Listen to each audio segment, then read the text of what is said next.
It's match week 2, everybody. Inter Miami getting ready to take on Austin FC in Austin this Sunday at 4 p.m. Eastern Time. We are here with Alex Winley on the 5 Reasons Sports YouTube channel, courtesy of 5 Reasons Football, doing another match preview. This is match week 2, which is it's already just flown by. It feels like just yesterday we were previewing the game against Chicago, which did end up being a 0-0 draw. Both Alex and I on last week's show did say it was going to be a draw. Did we get the scores right? No, but we did call a draw, and I think that says something. I think that was really good from us. I'm proud of us on that standpoint. I'm going to keep track, by the way. So we'll get into our predictions for Austin FC in that match later on. But first, we need to talk about a little bit about the Chicago match before we head into this Austin matchup. The starting lineups were almost as expected, if I'm not mistaken. We had Noah Allen inserted into lineup, which we didn't really know if it was going to happen. We spoke a little bit about it. We thought it could be coming, and it did. There are new rules for MLS Next Pro players coming up to the first team. We're not going to dive into that right now, but just know that Noah Allen is probably able to play a couple more games for Inter Miami, but probably only one more MLS regular season match. But beyond that, I'm not really sure too much about it, and I think the league is still also trying to figure that out. But a 0-0 draw. 0-0 draw nonetheless. It wasn't a bad performance. The first half was a little bit shaky, and into the second half, they started to find their rhythm and create really good chances. The insertion of Ariel Lassiter and Robert Taylor into the lineup was massive. Basically what I want to take away from this game, or what I want you to take away from this game, Alex, is what do you think in a positive manner, and maybe even in a negative manner, go both sides here, should or should not translate into this Austin FC match? What should Inter Miami take away from the Chicago match? If you want to watch our quick recap at the end of the game from the stadium, go ahead and do that. It's on the YouTube channel. But what should Inter Miami take away from the Austin match in a positive manner and a negative manner, and what should be and what shouldn't be translating into this Austin FC match coming up on Sunday? As for positives, I think Miami did a good job at creating chances, especially in the second half.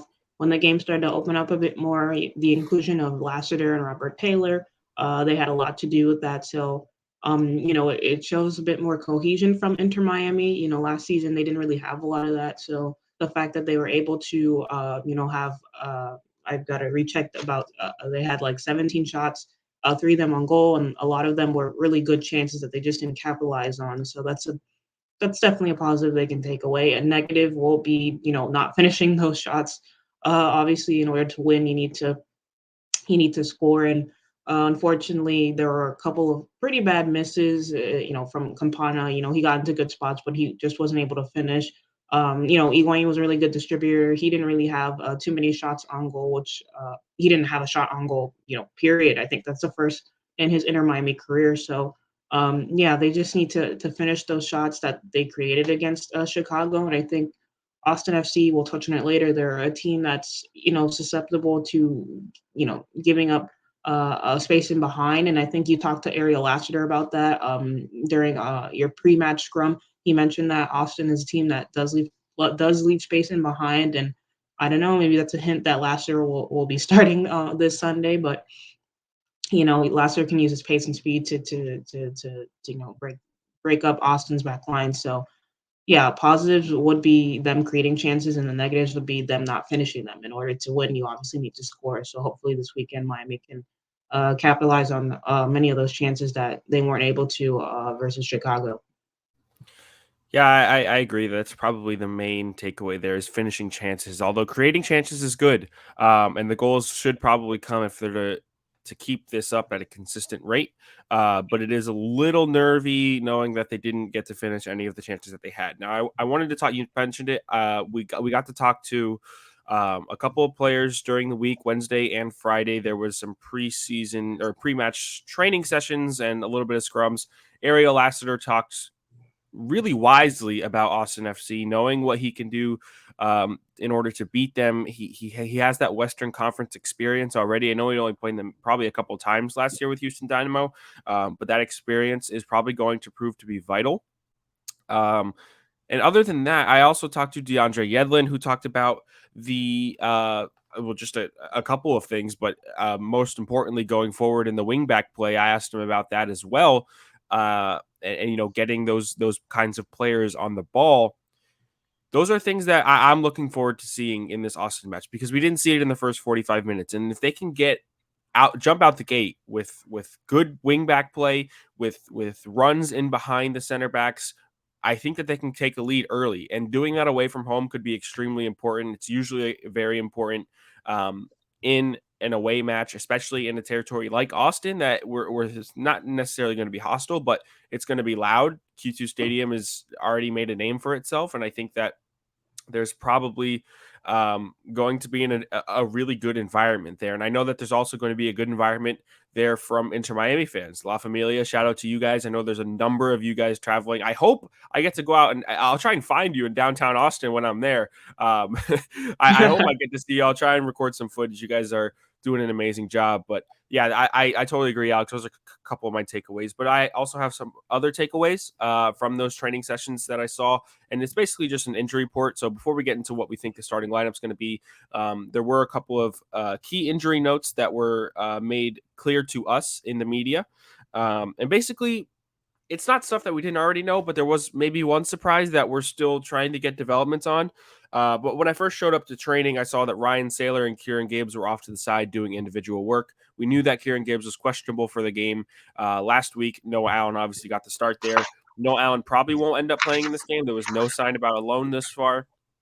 So I don't think Gibbs will be back. I think he was still listed as day-to-day, but Ryan Saylor was listed as out. I should mention that Ryan Saylor has been listed as out. And then a little bit later on, maybe 5-10 minutes later on, I saw Damian Lowe.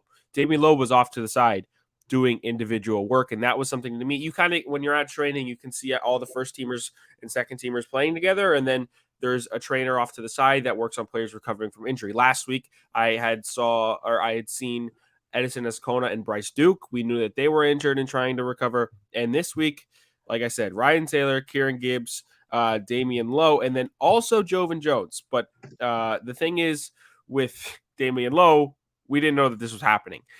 We had no idea there was a groin injury at play, and there was. But at the same time, it should be okay. It should be okay. Here is what the actual injury report was given to us on Wednesday. Victor Ulloa, Nick Marsman, Jovan Jones, Ryan Saylor, and Robbie Robinson all listed as out for the match in Austin. And then as for the day-to-day players, Bryce Duke, Edison Escona, Kieran Gibbs, and Damian Lowe on Wednesday were named day-to-day. We don't have any developments past that point. On Friday, I went to training. Actually, Friday is when I saw when I saw Jovan Jones. But on Friday, I had seen a workout happening with all of the first team defenders, and I did not see Damian Lowe. I was talking with a team spokesperson. We were naming everybody there. Damian Lowe wasn't there. A couple minutes later on, we were told that Damian Lowe was doing individual work inside of the training facility instead of outside. We don't get access to the inside stuff. So he was working out. He was there, but he was not working on the defensive drills that I had seen with a lot of the first team players. And I think I also noted out on my Twitter that not only was it a couple of first team players, but I believe Modesto Mendez and Ethan Harden were there as well. So that's kind of an injury report. I do think that Damian Lowe is going to start. That's just kind of a hunch that I have. It's not based on any really information. I just don't think that you keep a guy like that out of the lineup unless the groin injury is more serious than we were told. But we only got to speak to Phil Neville once, and that was on Wednesday. So we have no further developments, but we'll just have to see how it goes from there. I'm hoping that he starts. I think that he was a really impactful player. He made MLS Team of the Week. Damian Lowe did. Granted, it was on the bench, but Damian Lowe should be the starter. And in the back line, Alex, are you making any changes if everybody is healthy and ready to go? No, I think you go with the same starting back line. Having that cohesion and just keeping it consistent. Really, it only helps the team in the long run. Of course, if Lowe can't go, Mabika is more than capable of stepping in and playing that game. So I think when everyone's fully fit, that's the same back line you go with. Yeah, I totally agree. And if not, I think Mabika would be a fine replacement back there if Damian Lowe can't do it. But however, that does mean that there's no center back that's healthy to be a substitute. So that's where it gets a little bit scary if Damian Lowe is out. And depth is a thing that we should end up discussing later on about this team, especially within the back. As for the left back situation or left wing back situation, I think with Kieran Gibbs still listed as day to day and doing that individual work that I saw, I'm almost 1,000% positive that Breck Shea is going to get the start at left wing back. I think that would be my choice. I think that will be Phil Neville's choice. And I think that is a choice that they're not upset about. I think they're more than content with that, especially given the way he was going forward in the last 25 minutes of that match. I think, Breck Shea was one of my personal free agents that I thought Miami had to bring back, and it's for reasons like this. It's for reasons for plug and play, do a job, and get things done the way that he is asked, and that's kind of just what Breck Shea does. He doesn't ask to be a starter all the time. He doesn't try to push for anything. He's just there, and he can do a job when he needs to, and that is one of the most valuable assets you can have in a 23-man roster. Or I don't even know how many players Miami have, but around that number. Yeah. But I want to move forward now into the midfield and discuss. We had a discussion about it last week, and we're probably going to have a discussion about it every single week until we find something consistent. Is it going to be 2 in the midfield, or is it going to be 3 in the midfield? And Mo Adams' performances was a little bit underwhelming, not necessarily fully underwhelming, but it was a little bit underwhelming in my opinion. But John Mota and Gregory were outstanding. And they were outstanding from start to finish. I think they gained control really well, especially in the second half. But does Phil Neville stay with this 3-man midfield with Mo Adams, with Victor Ulloa still out, of course? And then that will lead us into our next point of the attackers. But is it going to be a 2 or 3-man midfield, Alex? I think Neville's going to stay consistent and keep that 3-man midfield, especially Austin. They play a 4-3-3. Naturally, having 3 men in the midfield will be able to stymie some of the creative players that they have, like Alex Ring, who knows how to pick a pass. Dreesy, guys like that. So I think a 3-man midfield would make the most sense. Of course, he could switch it up. Neville could switch it up because it's an away game. Maybe he'll start 3 at the front. We don't know, but we will see tomorrow. But yeah, I think that 3-man midfield, that's what's gonna go. And I think the more interesting question is who's gonna start up top with Higuain. We will get to that, but as far as the midfield goes, I think it'll be the same. Gregory, John Mata. I don't know about that third central midfielder. It could be Mo Adams again. Could be George Acosta. Maybe Robert Taylor makes a surprise start. But Neville did say that Robert Taylor is he's not fit enough to go a full 90 minutes yet. So yeah, it'll be interesting, but it wouldn't surprise me if it's basically the same starting 11, but instead of Noah Allen, you plug in Breck Shea. But yeah, it'll be intriguing. It's I keep saying this, but it's really cool that Miami have these sort of problems now where they have sort of a wealth of options now. Last season they didn't really have that, so I think against Austin, I think you mentioned this before. It's going to be on Austin FC to take it to Miami. Miami don't really need to play spectacular football. They can sit back and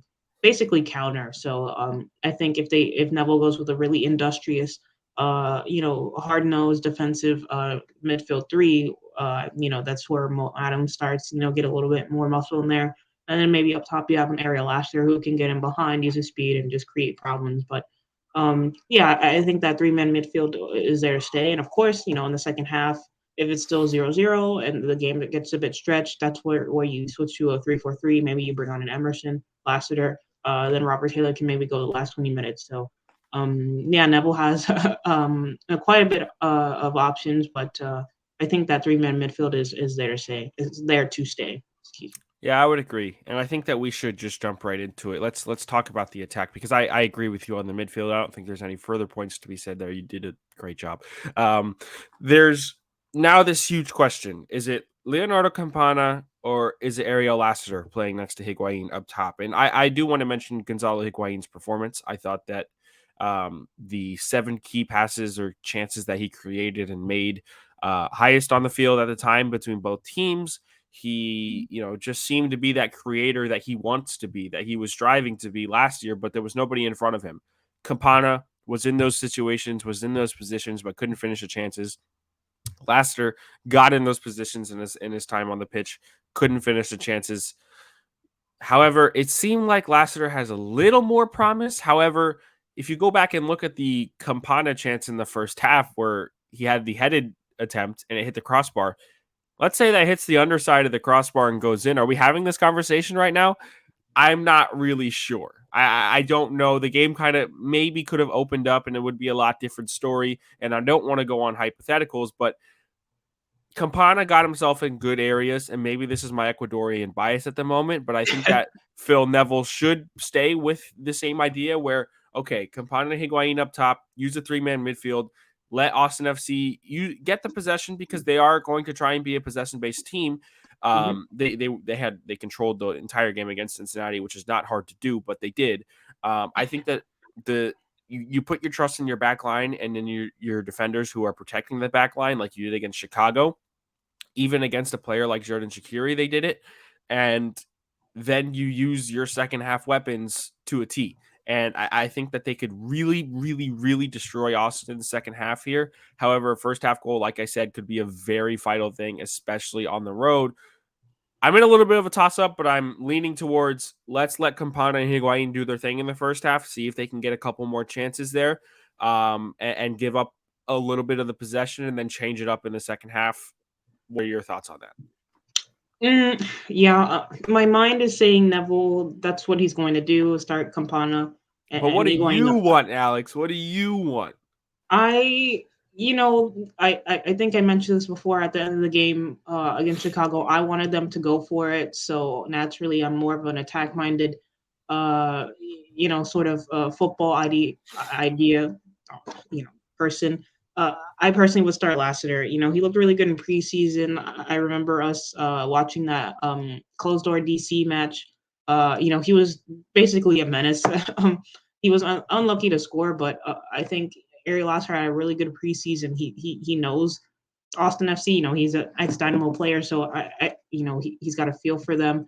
Um, when you play this sort of formation, you need runners in behind. And I know that, with Campana, you get the back to goal sort of, technical strength. Although, during Chicago, there were a couple of headers that he did miss, yes. But, he's coming off of preseason. He was injured and he's still a bit rusty as well. So but I think I'd start Lassiter. I think, you're on the road. You get a guy like this who's played against Austin FC before, who knows the team. In a formation like this, you need runners in behind. Higuain is perfectly fine dropping deep, and we saw that he's capable of providing those key passes. You just need someone to finish them. So realistically, if you have Higuain dropping deep, Lassiter getting in behind, it can make for a pretty lethal counterattack, and then you add Yedlin on the right hand side, Breck there, and then you get runners in from the midfield like a Mo Adams, like a John Mata. It could cause Austin a bit of trouble. So I don't know if that's what Neville will go with, but that's what I would go with. I'd start Lassiter, with Higuain. I think that Neville rates both guys very highly. He speaks Yeah, high on both of those guys, and it is a little bit of a toss up. But it's basically going to come down to how does Phil Neville want to approach an away game in this kind of environment, and is it just I mean if he does it at home, if you're cautious at home in the first 45 minutes, are you cautious on the road in the first 45 minutes? I have no answer to that. That's why I'm not a head coach in MLS, and that's going to be all for Phil Neville to figure out. But I'm curious to see as to what he does. I don't think that I would be upset either way. I do want Ariel Lassiter to play more minutes. I would say maybe a halftime substitution, even though Phil Neville never uses those, would be really good. But I know that Phil Neville is going to use Lassiter at some point in this game, given that he's fully healthy at going into the match. Phil Neville also said that he uses 16 players, right? Like when I asked him about the impact and the weapon that Ariel Lassiter was off of the bench and that being a part of the game plan, how does that go? He basically said, I don't name an 11 anymore. I name a 16. I name a 16, and all 16 of those players that I name are there to do a job. And rightfully so. If they're still giving you the chance to play 16 players, go for it. Use the fresh legs to your advantage. And for a dwindling down Austin FC defense later on into a match where they've been on the ball the entire first 45 minutes, to bring on Lassiter at that point instead of catching them in the first half could, for me, be more lethal or potentially more lethal than just playing him for 60 minutes and letting him tire out. If you use him for the last 30 minutes, last 45 minutes on full freshness while Austin FC was holding 60% of the possession and the defenders are getting tired and weary, for me, I think that's a perfect time. It's also a perfect time for probably Robert Taylor as well. He's obviously still working on his fitness, and I think if you just literally make the exact same substitutions maybe at an earlier time, I think Inter Miami could bag a late goal away from home and maybe steal this matchup. But Yeah. I'm not fully either way. I'm not fully tilted. I am leaning towards the Campana start. I think that both would be a fine decision. I wouldn't be upset, but it'll be interesting to see how it plays out. I think every Inter Miami fan is wondering how this is going to play out because Lassiter versus Campana has been the story of the week so far. And lastly, let's touch on Diop. Diop's performance before we get into our predictions and starting lineup predictions, which we kind of already done. But Diop's performance, your thoughts on him? I don't know if we don't have to touch on the holding the ball stuff. We talked about it in our post game match after Chicago. But man of the match, and how vital is this backup keeper to this team right now? Huge. Diop had an absolutely monster game. He single-handedly kept Miami in it at times. He was vocal, he was quick off his line, he was dominant in the air. He really kept Chicago at bay. Stopped a couple of Shaqiri shots, which was heart and mouth moment. For us watching the press box.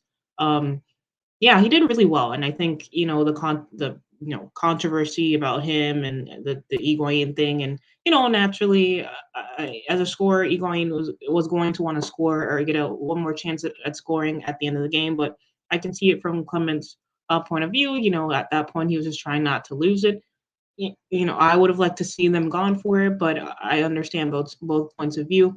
Uh, you know, um, it's really a privilege and a blessing that Miami has a backup keeper like Diop because when Marsman gets fit and healthy, you have a just as good starting keeper as you do a backup keeper. And as we saw last season, Miami, their depth was not very. It wasn't very good. So yeah, Diop has been huge, and Austin, they do have a pretty potent attack, so he's going to have to come up huge again this weekend as well. Totally agree. I think it'll be important, especially going against a team that scored 5 goals defensively. This team could be tested, but you don't really know. It was against FC Cincinnati. I don't know what kind of sample that is, but let's do predictions. Let's do score predictions, result predictions.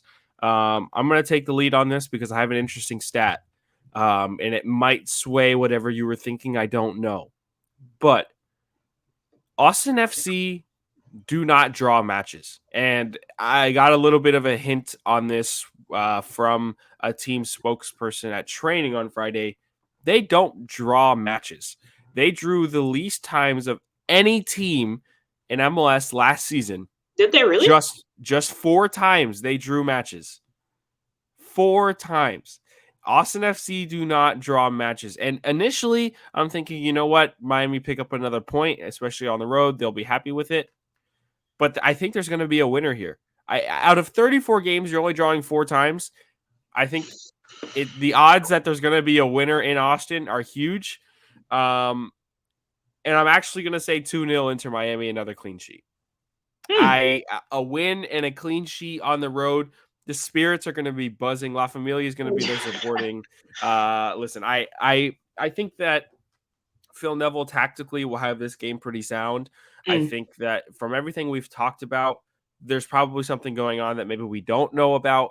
And I just think that Miami right now, with the players that are on the roster, have more pedigree than people are giving them credit for. I think, I was a little bit hesitant to give a good result in the first game because I wanted to see how it played out and what this team looked like at full speed. But I'm pretty confident in them. And I did go back and watch the Austin match.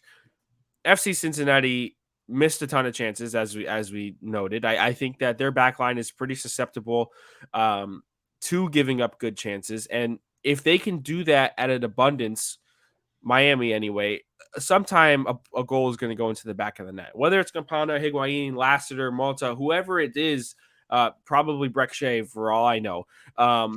Like there's That would be going to be fitting. Yeah. that He's would from be really Texas too, fitting. so wouldn't that be Yeah, cool? that would be nice. I just think that Miami are going to get a grip on this match early on. I think that their style is going to work against an Austin FC team who are going to have this, they're going to be confident going into the match, of course, after going from a 5-0 win. But the, you know, more relaxed approach from Miami maybe could catch them off guard. Maybe they'll get frustrated. I just think Miami have this game. I trust Phil Neville to go out and win this game 2-0 into Miami. Yeah, and I'll echo your sentiments. I think Miami's gonna, like you said, I think Austin's tactics play into Miami's hands. Josh Wolf is a disciple of the Greg Berhalter school of positional play, so I think Austin will have a lot of the ball, and I think that'll just play into Miami's hands. That Miami likes to defend really compact through the middle. The team shifts from side to side depending on where the ball is, and they don't high press as much, but there are certain triggers. If Austin is playing out of the back, Miami will press them in their own half. So I think it definitely plays into Miami's hands. And as for my prediction, I think Miami's gonna snatch a goal here. I think it's gonna be a smash and grab. 1-0 Miami win. I think it'll be a bit of a tussle, but I think Miami will eke one out. Yeah, like you said, I think they're gonna have some extra motivation, especially after, there are some viral comments going around about Higuain from a Chicago player. So, knowing how Miami loves to, play themselves as the underdog, I'm sure that Neville will have that player's quotes plastered all over the locker room to give the guys a bit of extra motivation. So I think I'm gonna go 1-0 Miami. I think it's gonna be a smash and grab. They're gonna play, good old counterattacking football down there in Austin. And listen, if this does happen, if Inter Miami get a win in their second match, it'll be their most ever points to start a season within their first two games, which is actually pretty noteworthy. Last year, I believe they lost to LA Galaxy and then beat Philadelphia on the road. And we're both predicting another road win. Alex has 1-0. I say 2-0. We both are consistent in saying it'll be a second clean sheet in a row. I wonder what that does for the starting goalkeeper conversation. But we'll see what happens. I'm just going to throw that out there. But for everybody listening and watching, thank you so much. Enjoy the game. If you're going out to Austin, enjoy the game. Hope to see you there. And if you're not, I think it'll be an experience like Miami has not had before. It'll be really good to see them go on the road. But for Alex Winley, I'm Austin Robillard. This is the 5 Reasons Sports Network YouTube channel. We will see you guys next week.